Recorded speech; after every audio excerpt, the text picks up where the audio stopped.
On Notice is a podcast from Notus, hosted by Reese Gorman and presented by BP.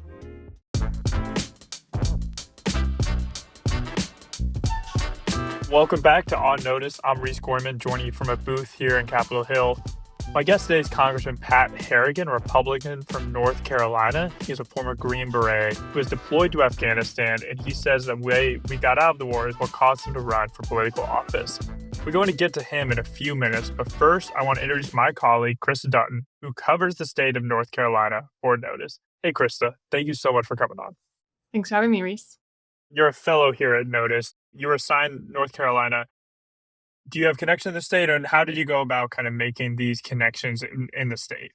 Yeah, I grew up in North Carolina, just outside of the capital of Raleigh. So a lot of the people and the places that I'm covering are quite familiar to me. And it's been interesting to watch the politics of the state kind of shift and change throughout my time growing up there. And I actually went to college in Congressman Harrigan's district. So I know that part of the state really well. It's a really conservative place, kind of this suburban area where there's not that many large or dense cities. But yeah, it's a really conservative place that he leads there. It's been a really newsy time to cover North Carolina. In October, the state legislature joined a handful of other conservative states to redraw its congressional map at the call of Trump to help Republicans keep the majority in the House next year. And so once they redrew their map, one of its congressional districts, the first one, became more conservative, and then the third district was downsized as well. So that was major news coming out of the state. Crime has also been a major storyline there. In August, a young Ukrainian woman was killed on public transit in Charlotte, North Carolina, and this really became a major talking point among Republicans. They began to blame Democrats for soft on crime policies, and it became quite a major point in campaigns, especially in the Senate race in North Carolina, which is expected to be one of the most expensive and competitive in the nation. So that crime also prompted 3 North Carolina Republicans to write to North Carolina's governor asking for the National Guard to be sent to Charlotte, just like they had been sent to other major U.S. cities. And Congressman Pat Harrigan was one of those congressmen. That ultimately did not happen, but U.S. Border Patrol was sent to this city to carry out an immigration enforcement operation, and more than 400 people were arrested there. What are some of the issues that Rep. Harrigan cares about? As a veteran, he cares a lot about national security, as you might imagine. He also cares a lot about tightening border security. And then also energy independence is also another major thing he cares about. He actually has a degree in nuclear engineering, so he's got some background and knowledge about that he brings to Congress. How did his military service come to form his decision to run for Congress? The military and politics has actually been quite a motivator for Congressman Harrigan. He cites decision-making by the Obama administration as one reason why he wanted to leave the military when he was in Afghanistan. And then he talks about how the U.S.'s messy withdrawal from Afghanistan was one reason why he wanted to run for Congress. So I've heard him quip on other interviews that Obama got him out of public service and then Biden got him back in. So it's definitely something that really is motivating his tenure in Congress right now, and something that he leaned on pretty heavily when he ran for the seat last year. Well, Krista, we're going to leave it there. Thank you so much for joining us today. Thank you, Reese. Let's take a quick break, and we'll be right back with Congressman Pat Harrigan. Behind every BP fill-up, thousands of people across America go to work every day. People producing energy offshore, people turning it into products at our refineries, people doing R&D to make products that are better for your engine, people trading and shipping fuels to their destinations, and the people who help you at one of BP's growing family of retail stations. They're part of almost 300,000 jobs we support across the country. Just a few of the ways BP is investing in America.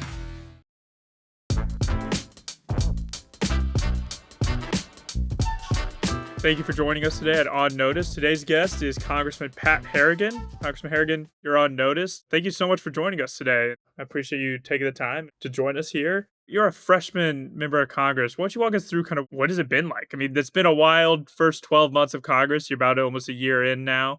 Yeah, well, first and foremost, Reese, it's good to see you. Thanks for having me on the show. I would tell you that this year has been a pretty wild ride. I think we got in the first 6 months done more than probably any other Congress in history. And the last 6 months, we've looked kind of like, a little bit of a circus show. And so we've had kind of the ups and the downs, a little bit of everything in between. And it really has been an incredible education. It's certainly an honor to serve the constituency of the 10th District in North Carolina. And at the end of the day, I hope that we can take the next year that we have, continue to make meaningful progress on the policy side for the next generation of Americans here. You're a veteran. You're a Green Beret. You have 2 Bronze Stars, if I'm not mistaken. What was that shift of after getting out of the military? What made you want to get involved in politics? Yeah, I mean, look, I went in the military because I felt called to do it. I went into politics because I felt called to do the same thing. I actually never thought that I would get into politics. I didn't think that was going to be a trajectory for my life. I actually left the military because of politics. I didn't like the way Obama was running stuff. I was in the special forces. We were doing tip of the spear work, and we just didn't have the support from that administration. And I kind of said, well, if they don't want to let us win, I don't really want to do this anymore. I'll go do something else with my life. And so my wife and I started a company. We grew that company over the next several years after getting out in 2016. And what kind of thrust me back into the political space was the fall of Afghanistan. And I just firmly believed that the way that we left Afghanistan genuinely condemned the world to conflict. And I've always said, when America fails to lead, the world burns. And that's just a truthful statement, right? And when we leave vacuums, our adversaries fill those vacuums with policies and leadership that is averse to our interests. It's really that simple. And when we showed that type of weakness on the world stage, we effectively invited our adversaries to start moving against us. And that's exactly what they did. And that's why President Trump has inherited a world that's absolutely on fire.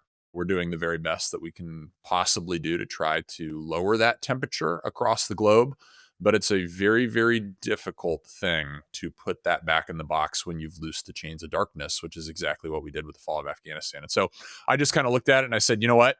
We might be at a point in our nation's history where we're about to provide less opportunity to the next generation of Americans than the prior one, than my generation got to enjoy. That's my kids, by the way.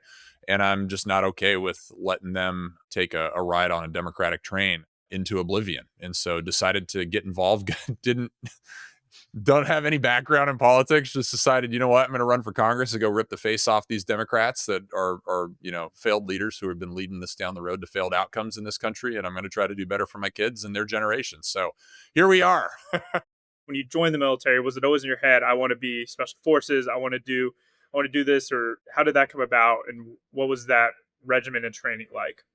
Well, I actually have always had a penchant for flying. I really wanted to be an aviator, but I've got a very solid, firm foundation in my faith, and was very much convinced, made very clear to me that I despite wanting to go aviation, I needed to go into the infantry coming out of West Point. And so I actually branched infantry and ended up down in Fort Benning, Georgia, doing all my initial training for the infantry, doing Ranger School. That's actually where I ended up meeting my wife, which was fantastic, and ended up getting stationed up in Fairbanks, Alaska, up at Fort Wainwright, and spent my first 3 years up there, had a rifle platoon, and it was actually a striker platoon up there. And we deployed to Afghanistan. And I ended up, it was kind of during the surge, 2011, 2012, where we're trying to bring all these troops into the country to get back up over, kind of reassert dominance over the Taliban, because we'd lost that diverting people to Iraq. It became very clear we needed to get that back or we were going to have problems in Afghanistan. And so they actually didn't have enough special forces to cover down on all of these really remote sites. And so I had an air access only combat outpost as a young 23-year-old. And it was one of the most formative experiences of my life, because I had my men, I had about 350 Afghans, and there was no boss over me for 75 miles. They just weren't in the picture. And so it was kind of create your own adventure, figure out how to go define success and achieve it. And I loved that very blank canvas that I got to work on. And we were incredibly successful in our neck of the woods of what we did. We built incredible relationships. We genuinely moved the ball forward. We smashed the Taliban. I mean, completely crushed them in our neck of the woods. And I was like, well, if that's a traditional special forces mission, and I had the privilege of doing that as an infantryman, that's what I want to keep doing. And so came back, volunteered for the special forces, got selected, and then ended up going down to the special forces qualification course at Fort Bragg, and the rest is kind of history. So yeah, I mean, it was tough. The physical nature of it, it's very real. There's nothing like it anywhere else in the world, no question about it. But it's kind of a process. Like as you get older and you get further into the military, you just get better and better at what you do. As long as you just have the mindset that you're never going to quit, you're going to do fine. A lot of people that when they decide to run, they've had some involvement in politics. They know, oh, I can call this person, they can help run my race. I know how to fundraise, I know how to do this. How does someone who has never done it before look at like find a way to run? How do they find the right people? Did you have like mentors that were helping you? What was some ways that you kind of found the right people to help run your race? And then also just like how to run a race. A lot of times, I mean, people run multiple races before they're ultimately successful. You're kind of running your first one. How did this come about? Well, ultimately, look, just as you do anywhere, whether it's in the military or whether it's in the private sector, you just look to surround yourself with people who are better than you. And if you can do that and you can effectively kind of put the chips where they need to be on the table and array them to set the conditions for success, at one point or another, you're going to ultimately be successful. And that's what I've tried to do my entire life is just surround myself with people who are better than me.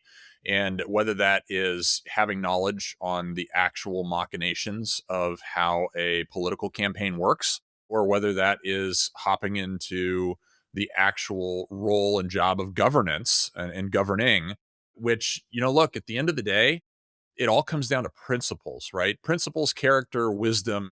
We live in a society that because of technology and the proliferation of really capable technology that we've all started to really prioritize and value knowledge when we really should value wisdom. And I think that that's something that as we see the transition from, one generation to the next happening right before our very eyes. I mean, look how many people are retiring out of this Congress. I mean, I think we're at 40 something right now, and then we're going to see another 20 in the next couple of weeks is kind of what we're all reading in the news. And I'm kind of hearing in the background. And so, as that happens, there's a transition from the old to the new. That's both a challenge, but it's also a great opportunity because at the end of the day, none of this stuff is really hard if you're firmly grounded, you're a person of character, and you're willing to just do what's right on behalf of your constituents. I mean, for me, this has been like the easiest job I've ever had in my entire life because the only thing that I have to do to my constituency to make them happy, whether they're Republican, Democrat, middle of the road, tell them the truth. Some people disagree with my perspective, but at the end of the day, they know that I'm at least being honest with them. And so like the bar is really, really low in politics. Right now, like members are genuinely like unhappy. Like there's a lot of people who are just like there's a lot of fighting. People are just seem to be very mad at everybody. I mean, you got Senate Democrats mad at Schumer, you got Republicans mad at Mike Johnson. Is it hard to like go up there and just like y'all are out for 6 weeks and then y'all have to keep trying to like find stuff to do and it's almost a fight to get stuff over the finish line here in these last couple months? I think it all depends on how you look at it, right? I'm a very positive person. My wife is an incessantly positive person. It's actually drives me crazy how positive she is sometimes, but that kind of gets drilled into me, right? Marinates throughout, our relationship. And so I would either say that you can look at challenges and you can dwell in the negativity surrounding them, which is what a lot of people do, or you can look at the challenges and say, well, where there's a challenge, there is an equal opportunity. And I would tell you that, yes, I've not served in government before, but I've kind of worried that this was going to happen right in the days before the bill got signed on July 4th. I kind of stepped back and I was talking to my team and I'm like, guys, we're going to have to start coming up with ways to be successful outside of the legislative process, because I think what's going to happen here is we're getting 85% of what we promised to get done to our constituency done in the first 6 months. And we've got 18 months to get the other 15% across. And when you've got a margin that's, fluctuates between a +3, +2, +1, whatever it might be. And then you've got, Massey, Marjorie Taylor Greene, and kind of the folks that, add some element of uncertainty into the whip mix. I kind of thought that the last 18 months of the 119th Congress would look a lot more like the 118th Congress. That was my concern. That was my fear. And that's kind of played out over the last 6 months. I think it's yet to be determined whether that plays out over the next 12 months or not. But I think idle hands are the devil's playground, and Republicans have a great long tenured history of when there's not enough to do, we all get angry at each other and we start, circling the wagons and having that kind of internal firing squad. And ultimately that results in a lack of an ability to govern. We're seeing that play out right now. I wish it was different, but we're doing what we can to be successful in our office, whether that's inside the legislative process or outside of it. What are some of those ways that you and your team kind of realized to be successful, quote unquote, and outside the legislative process? Obviously, there's a lot of casework you can do. There's a lot of, North Carolina was obviously hit hard by hurricanes last year. So there's a lot that you can do. What are some ways that you and your team kind of were focusing on? And as a freshman, it's not always easy to do because it's like you're doing everything for the very first time. And so, what are some ways that y'all were able to set up this apparatus to like make sure you're successful? What does that look like? Yeah, it is our first time, but I think that there's just so many opportunities where we can do things differently than they've been done before. And that's not a condemnation of my predecessor. That's more a condemnation of the institution, right? And what it's become, which is really kind of flat-footed, slow moving, slow to respond. There's a lot of work that you can do. Number one, we've absolutely doubled down on constituent services, right? I mean, we've returned over $10 million to our district already from constituent services engagements. I don't know anybody in North Carolina that has done that at this point, Republican or Democrat, and I'm super stoked, very proud of my team. We've got a very, very capable team. Like I said, build a team that's honestly better than me at every stage of the game for their sphere of influence. And so running that is really relatively effortless, and it pays a huge dividend for my constituents because they know, again, Republican, Democrat, Independent, doesn't matter. Like if they got a problem with the IRS or the VA or they got an issue with a passport, like we're there and we're gonna help them solve the problem. And so, we've closed, I think now over 1,100 cases in our office this year, and the close rate that we have is really, really high. It's like above 70%. And so people really appreciate that. Second, because I sit on armed services and I also sit on science, space, and technology. And so I've got kind of this dual role of caring for the future of our nation's defense, but also in science, space, technology, caring for the future of our market economy. And those two things can really be the same thing in a lot of ways, right? Economic strength is also an element of deterrence. The richer we are, the more productive we are as a country, the more capable we are, and the less willing our adversaries are to fight us. And so I do a lot of work around the periphery of the legislative process, outside of committee work, just really interacting with folks up in Washington, trying to meet as many people as I possibly can that are in positions of influence that are different than mine, and figuring out where can we work together. And that might not necessarily be inside of the legislative process. It can be outside of it too, and just figuring out what problems do you have? How can I help you? And how can we move the ball forward for the American people or our national security or the future of our market economy for some of the best and brightest companies that we have making genuine breakthroughs in technological developments that the world will only know and see in the coming years. And so I find a great amount of fulfillment in that. And it gives us something that we can work towards even when the legislative process gets pretty gummed up. And I would tell you, just interacting with the military and the Pentagon and figuring out, okay, hey, there's all these different points of friction right now across the board in there. How can we help reduce some of that friction?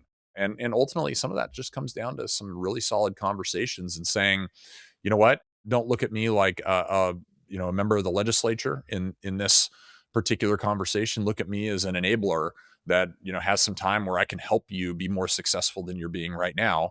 And here's my perspective. I'm just sharing it with you on how we perceive things, and maybe we can use that perception to change what you're doing a little bit, make you more effective. Behind the delivery trucks that keep your life stocked, thousands of employees at BP go to work every day. People bringing a new offshore production platform online. People making our refineries capable of more, like making renewable diesel from agricultural waste. People trading and shipping fuels to our customers. And people helping truckers fill up and get maintenance at our convenient locations. They're part of almost 300,000 jobs we support across the country. Just a few of the ways BP is investing in America. Who have you kind of found to surround yourself with? I know the veterans have a huge community up here. Armed Services obviously does. Freshmen are obviously really close. And North Carolina, I think, has 3 freshman members. 5. If I'm not 5. 5. Yeah. I mean, it's a lot of freshmen. It's you, Addison, Mark, Brad, and Tim. Yes. Are y'all pretty close? And also, like, what is like kind of a core group of members that you kind of find yourself hanging out with, and who would you consider like some of y'all's your close friends up here? Yeah, I think certainly there's a lot of interaction amongst the North Carolina delegation. I mean, you're going to have that as a natural consequence of representing different districts across North Carolina needing to work together. And I think you see that certainly across the Republican caucus, but you also see that across the Democratic one too.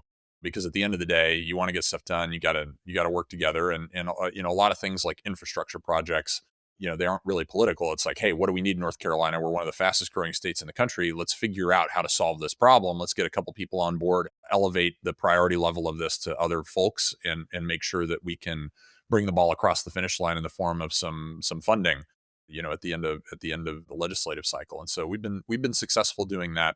But look, the guys that I'm closest to are the ones that are in my Bible study. We got a Bible study up in DC every Thursday morning. It's an absolutely fantastic group of individuals who are 100% there for the right reasons. I really, really appreciate those guys because, I think I'm the only freshman as I think about it. I think I'm the only freshman that's in the group. And I've got a lot of folks surrounding me that have very real wisdom, very real experience. But they're also grounded in their faith. And so they're not moving with the winds wherever the winds happen to blow, day by day up in Washington, D.C. And so those are folks that I can really count on and have helped me a lot. You mentioned also that when stuff like infrastructure, that's like not necessarily political, you can work cross party lines. Who is one of your favorite Democrats that you've kind of found to work with during your first year up here on the Hill? I have done quite a bit of work with Maggie Goodlander. She's out of New Hampshire and another veteran. I've also done quite a bit of work with Chris DeLuzio. I've done some work with, many other veterans on the Democratic side. Josh Riley from New York runs in a really tough district for him, right? It was like Trump +2 and he still won as a Democrat. So he's a very moderate, very, reasonable Democrat. I've worked a lot with Don Davis in North Carolina. Again, moderate, reasonable Democrat. There's some fantastic folks up there. And if you can kind of just put the politics aside and figure out, okay, what does everybody need in order to actually be successful for their constituency? And ultimately that's our job, right? And so I take a lot of pride in doing that. But I also have my eyes wide open, and there's a lot of things that Republicans and Democrats fundamentally disagree on right now. And we're not gonna change our tune because of that, but we are gonna figure out where we can work together when the other side's willing to be reasonable. Do you think that was a surprise for you whenever you got up here that, oh, people do work together, I can get along with these folks? Or is that always like an idea of like, I was always going to go up and do that? I think my perspective has been I'm always going to go up and try to work with whoever I can work with, right? I think there's a difference between what the Constitution calls us to do to get anything done, which is principled compromise. And principled means you have a shared set of values on either side that can reach that consensus position that is genuinely principled compromise. But there is also compromise devoid of principle, and that exists in great volume up in Washington, D.C. I have no interest in being a part of that.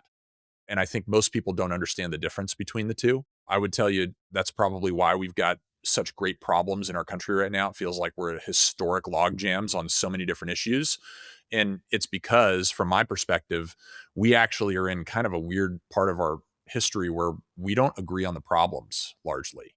We've always had, I think, broad disagreements to the solutions to our problems in our country, but we've never disagreed on the problem statements as much as we do right now. And to me, the only solution to this is we got to get more veterans in Congress. And that's actually one of the things that, like, my passion projects after this last year identifying this is because veterans don't really argue about the problems. Like, we know the reality, we know the consequences of the decisions that are made up in Washington, D.C.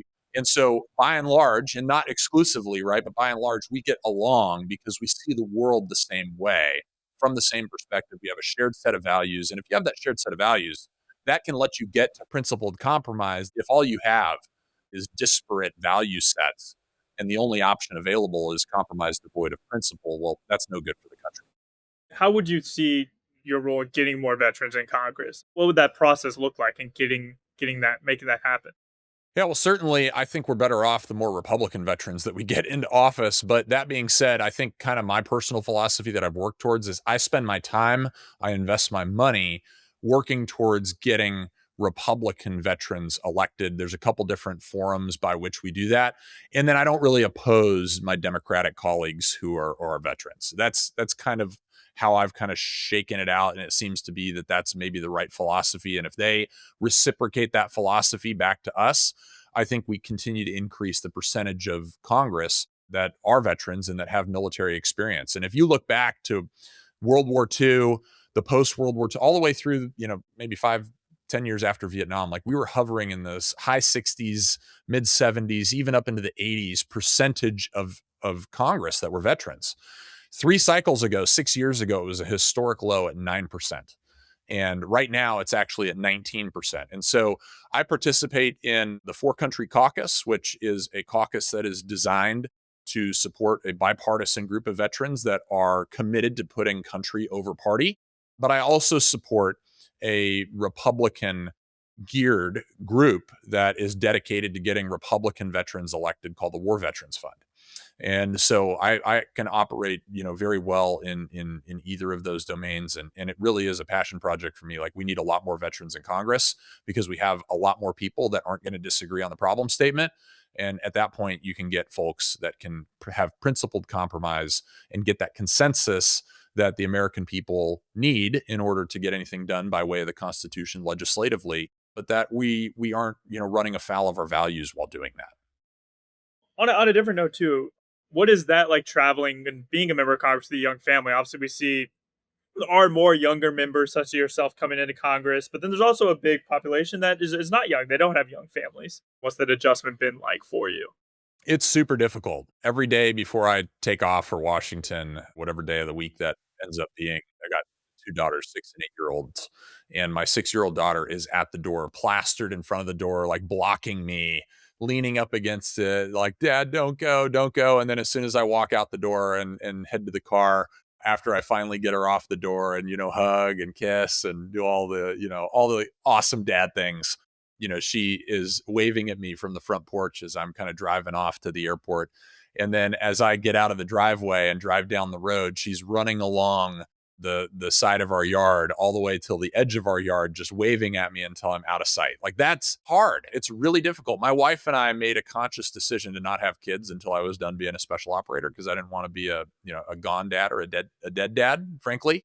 And it's really difficult. But the thing that my wife and I are always very cognizant of is that there's a whole load of military service members that are sacrificing a lot more than we are in terms of time away from their kids right now. And that was the same way last week. It's the same way next week. And so by no means am I complaining. My wife likes to say that this is like a deployment where I get to come home most weekends.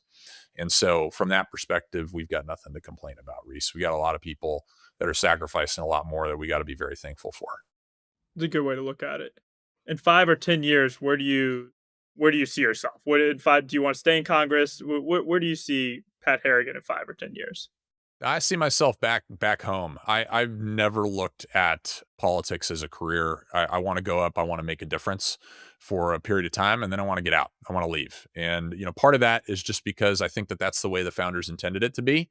I think another part of that is that, you reach a point where, okay, hey, you've done a lot, and then you kind of have diminishing marginal returns. And then there's a part of me that I just don't like being a non-productive member of society, right? At some level, when you're in Congress, you're earning your salary, you're on the public shoulder. And I've always liked to be a producer and not a consumer. And so I will be a consumer for a particular period of time, and then I will go back into production, because that's what people are supposed to do. Well, Congressman Harrigan, thank you so much for joining us. I greatly appreciate it. It's great to see you, Reese, and we'll see you in the tunnels. Yes, sir. I'll see you around. All right. Later, guys. On Notice is a production of Notice, and it's hosted by me, Reese Gorman. This show is produced by Notice and the team at the Podglomerate. Special thanks to Kate Nocera and Justin Pellegrini. We'd love to hear your thoughts. You could send us a note at podcast@notus.com. And if you like this episode, leave us a good review on Apple Podcasts. See you next week.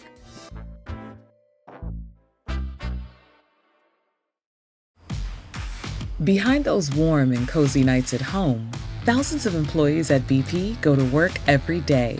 People producing more U.S. natural gas. People building grid-scale solar capacity. People turning landfill waste gas into pipeline-quality renewable natural gas. And people delivering all of that power where it's needed. They're part of almost 300,000 jobs we support across the country. Just a few of the ways BP is investing in America.